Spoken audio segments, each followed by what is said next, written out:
Hi, my name is Irene. Today I want to talk about all mysteries I have read in March. I have read two types of books in March. One were mysteries and another was middle grade books, because there was middle grade March and March Mystery Madness, and I took part in both. Today I want to talk about mysteries. Middle grade will be another video. There will be one book that will be in both videos. It will be an overlap. I think it's fine. So yeah, mysteries I have read during March Mystery Madness. First, I want to take a second and say a great, big, huge thank you to all people who made this happen. This can be my favorite readathon during the year. I really like all the participants, all the hosts. I really like watch all the videos. All my favorite booktubers take such a great part in it, and I just was overwhelmed with this. Thank you very much. It was a great experience, a great month. I couldn't take part in all of the festivities, but yeah, it was absolutely great. Now about the books that I've read. First book I've read was Everything in My Family Has Killed Someone by Benjamin Stevenson. I really enjoyed it. I gave it 4 stars. Let me tell you first about the vibe. It Knives Out meet Agatha Christie, like let's say 1/4, 1/6 of Agatha Christie even, and 5/6 of Knives Out. It is quirky, it is funny, it is unexpected, it's not really brutal, it's not like fluffy, but you can't say that there is a lot of blood and gruesome in here. It's very messy, because family situation is very messy, as in all families in mystery books. There is like no good families in mystery books. Author takes as his inspiration Ronald Knox's 10 Commandments of Detective Fiction, which were written in 1929. They is like in before the book started. They are all announced here. The main character in the book is Ernie. He is like a criminal writer, but he doesn't write mystery books. He writes books about how to write mystery books.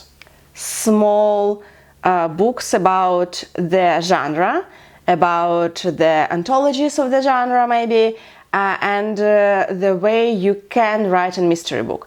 So he knows all in and outs, he knows all secrets of mystery writing, he knows Richard Knox's 10 rules for mystery writing, and he decided to tell this story, very messy, a very modern story,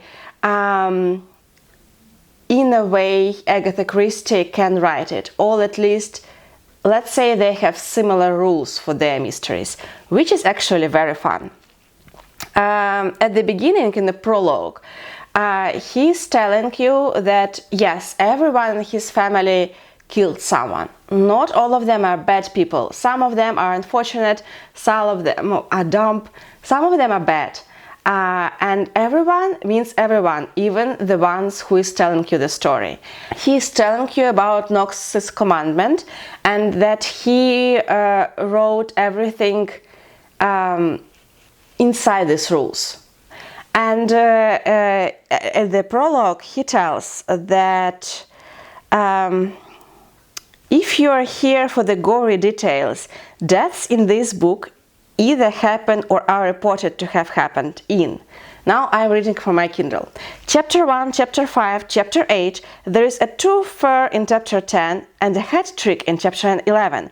Then there is a bit of a stretch, but it picks up again at the end of Chapter 21, Chapter 25-ish, Chapter 26 and 27. There is probably 2 in Chapter 28, but it's hard to tell, and then 1 each in Chapter 30 and Chapter 40. I promise that's the truth, unless your e-reader or whatever device you have marks with the pages. There is only the one plot hole you could drive a truck through. I tend to spoil things, and there are no sex scenes. When you read it in not e-reader format, but in physical book, there are not chapters but pages listed, and then he will tell you in the middle like Are you scared? Don't be scared. It's not yet the page 220, because you know that the death will be on page 220.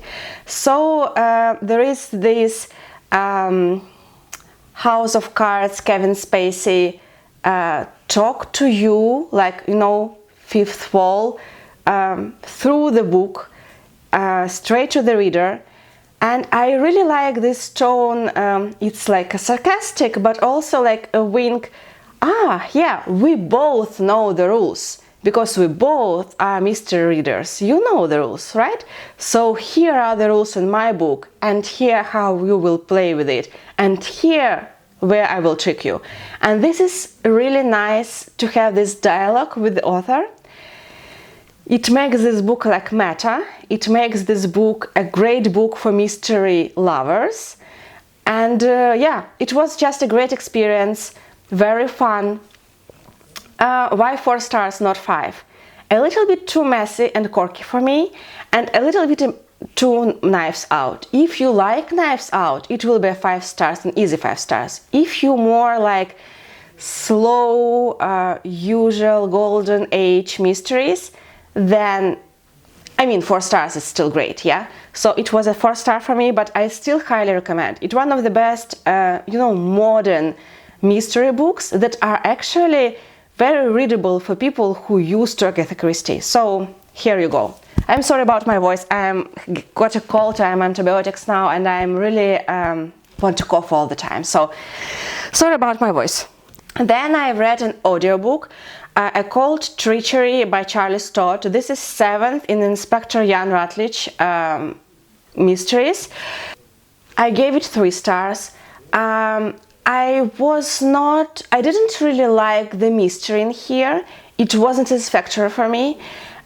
It tried to play a trick with an evil child, and I just do not like it. And I never fall for this trick, because I always feel for kids that they are better than adults think about them. This book takes part in Ergsdale, which is very remote mountain region, and it's in the middle of the winter. It's very, very cold. And the atmosphere of coldness and the death from cold, all this stuff, this is like the most significant, this is the significant part of the book. So this atmosphere here is very important. At the beginning, the whole Alcott family was bloody murdered. So there are 2 adults, mom and dad, and also there are 2 babies, and 1 boy got missing. So the whole story is about finding this boy and finding who killed these people. And also there is like a small community, small village situation where everyone knows about everyone. There is again a situation when something happened during the war and it influenced the life of all these people, and the clue of why this family was killed was in the wartime.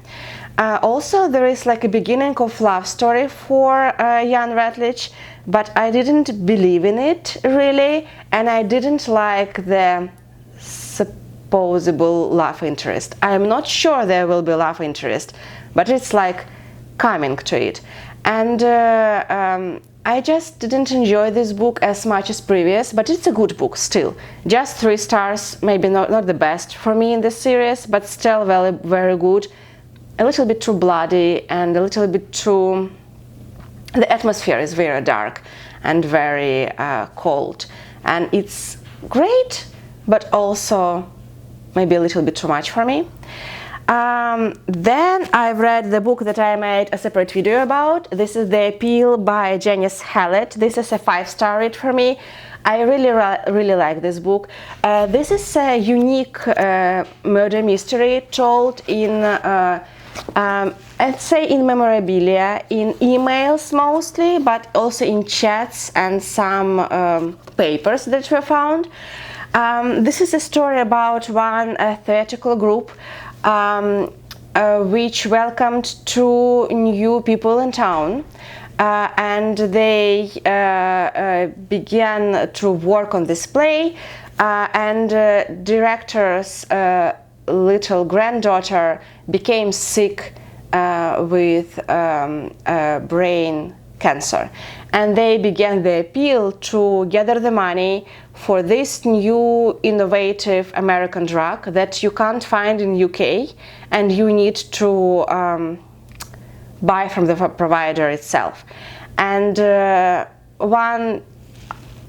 is all this shady stuff with shady doctor that talks about this drug, also with this family and with this small kid, and they are rather rich, but they do not want to spend their money. They want to gather money from the community.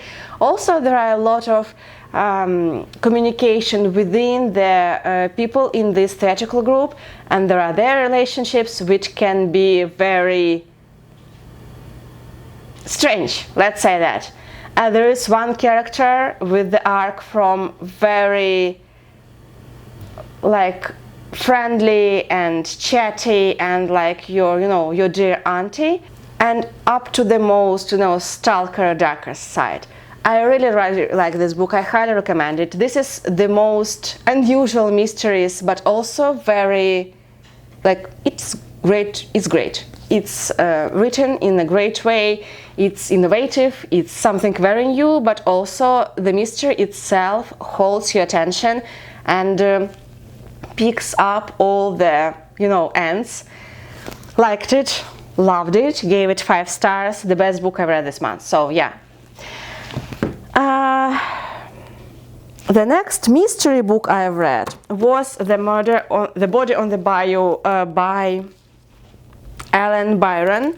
This is the part of oh my god, this is the part of Cajun country mystery. I give this book 3 stars. It's like 2.5, 3 stars. It is a good cozy mystery. I just understood this month that maybe cozy mystery is not my favorite genre. It lacks something for me. It can't keep my attention. It's good but not great. In here, one of the people in the community she's very pregnant, and she's getting married to her boyfriend, who is a police detective. And one of the guests is murdered before wedding. Our main protagonist, Maggie Crozet, who is maid of honor, she has this task now to uncover this mystery and to make the wedding happen. And it is cozy. And if you like Hallmark Christmas movies about the small town where a person comes outside and is welcomed and everyone is so nice to each other, then it is like that, but also with a twist of a murder.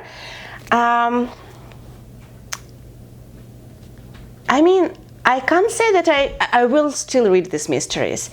I do think that this is the best contemporary cozy mystery series that I've read so far. But it's still not enough for me. I don't think cozy mystery is my vibe right now. Maybe later I will do it. I read it like an audiobook mostly, and it was good audiobook, very easy, very fast, and you definitely can do a lot of tasks while reading it. It will, you will be fine doing something and also reading this book. So yeah, 3 stars. Still, what I do like about this book, it's a feeling of a family and the feel of a place. I really now want to go to the Cajun County and just to New Orleans. I never were to Louisiana, but now I am really interested to travel to southern states, just because of the quirkiness of the people living there, and also because of the food. All of this is in this book, and it's wonderful. So yeah, like a travel guide, why not? Also, that's nice. Recommend, not highly recommend, but still a nice cozy mystery series. Then I read the one that will be an overlap with middle grade March. This is Aggie Morton, Mystery Queen, The Body Under the Piano. So this is the first book in the series, Aggie Morton, Mystery Queen, by Marthe Jocelyn. At the end of the book, Marthe Jocelyn told us that the most wonderful discovery she had when she was 12, when she read one of the best books in her life. It was by the new for her author Agatha Christie, and then she understood that there are a lot more books by this author in the library. Agatha Christie is her favorite author, as well as mine, so we have this in common. And one day she decided, why not write middle grade mystery series with Agatha Christie, Aggie Morton being the main protagonist. In this series, though, she is meeting the young, her age, so 12, Belgium boy who just came to their country as a refugee, called Hector Perot, so Hercule Poirot, who is very smart, who can talk to her about these exciting things like mysteries and bodies and deductive. And in this book, one day when she came to her dance lessons, there is a body under the piano of a person whom she saw just yesterday, and she seemed to be okay. And now they said that she is murdered by her dance teacher, who Aggie believed is the best person in the world. There are also a lot of topics in here that middle grades are now have to have in their books, and this is a great thing. So there is a grief for her late father, who just died a year ago. There is compassion toward immigrants and refugees, as Hector Perot just came from Belgium. Also, there is one, I don't want to spoil things for you, so let's say the feminist stuff is also in here. But what I really like about this book, and what I think is different from other mystery murder series for middle grades that I've read so far, nothing, like in the middle of this book is just a girl and a boy who are enjoying discovering the truth and uncovering the mysteries.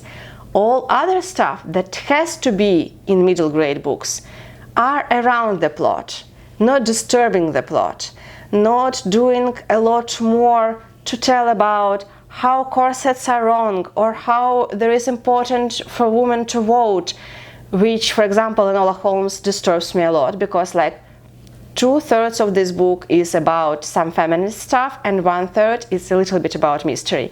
Here is a lot better, and I really do think that if you like Golden Age mystery and you want your kid to go into the genre, you know, through the same door as you, then this is a great start. My daughter actually really likes this book. She adores Aggie Morton, and she already read 3 of these books in the series this month.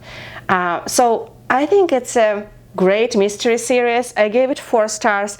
I really enjoyed it. Also, the narration in audiobook is great. I read it as a physical book, but my daughter read it as audiobook, and I listened to it a little bit.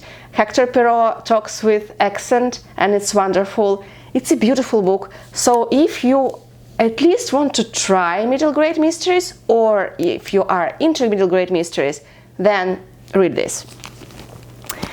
And the last, also 4-star read for me, was a 3-act tragedy by Agatha Christie. This is actually a little bit different Agatha Christie from other Poirot series. This is a Poirot book, and it is, like it say, it is directed by Sir Charles Cartwright, assistant directors Mr. Satterthwaite and Miss Hermione Lytton-Gore, also known as Egg, clothes by Ambrosine Ltd, and illumination by Hercule Poirot. And I think this is a great introduction to this book, because yes, there is Hercule Poirot in here, but a little bit, and at the very end.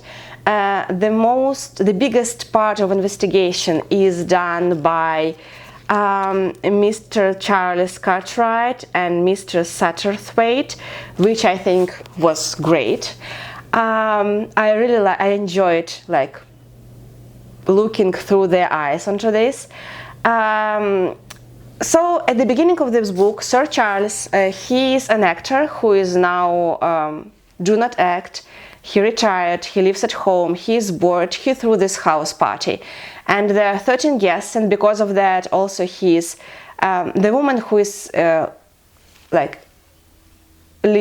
helping him with house also is at the table for them to be not 13 but 14.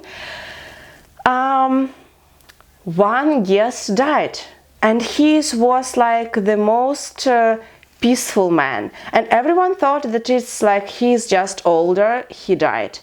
But later, in a few months, another of the guests died in the similar circumstances, and the other dinner party who himself threw, like dinner party, and he was proved to be poisoned by nicotine.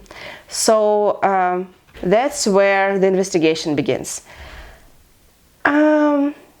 I think it's a wonderful mystery. Also, I think that maybe it was written at the same time when Why Didn't They Ask Evans, or like they influenced each other. These two books actually have a lot in common, which is a good thing, because now you know that if you read Why Haven't You Asked Evans and you liked it, you also can read this one. But there are some similar tropes. There are like therapists who knows secrets. There is this shady sanatoriums that maybe something can happening in there. There is also a strange car crash in both books, and this bold, vibrant, very fun girl in the middle of both mysteries, which is like my maybe most favorite type of Agatha Christie characters. I just like these girls full of life and fun and wittiness, and I like that they always have a happy ending. So in here too. And yeah, I just like this book. Why 4 stars? Because I guessed who was the murderer at the very beginning, and now all Agatha Christie books are rereads for me. I've read them while being teen, like 13, 14 years old, I think. All of them. I read the whole Agatha Christie, but first it was in Russian, second it was too many years ago to me to pronounce it, and I never know, did I guess or did I just remember it? Also I watched TV series sometime in the middle, so but I knew almost at the very beginning who was the murderer, and it spoiled me fun, so that's why 4 stars, but it's like 4.5 stars. It's a great mystery, so yeah, highly recommend this Agatha Christie. And this was my March Mystery Madness. So thinking about prompts, I did not fulfill all of them, but we can count. So for the messy, I do think that I read 3, like this one, also the one like everyone in my family killed someone, and also about Jan Ratledge. They all are like messy, gritty. 2 of them are messy, 1 of them is gritty. Then there was Clean Someone's Name. For that I can say that we read this one, because the appeal in here, someone is in the prison right now for the crime, and 2 law students uncover all the papers. That's like the premise of this book, to make the appeal for this person. So cleaning someone's name works.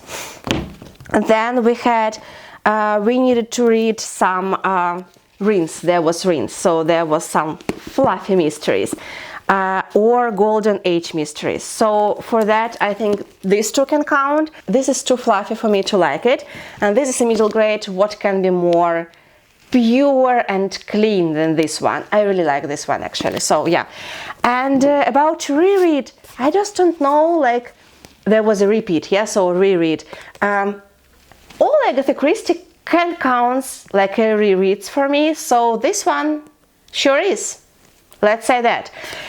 I have like, you know, more serious stuff in my pile of possibilities, but this month went by and I just picked up more cozy stuff, and I think it's okay. This was how this month went. Still, I enjoyed it a lot. Thank you very much, and see you in the next video when I will talk about middle grade March. Bye!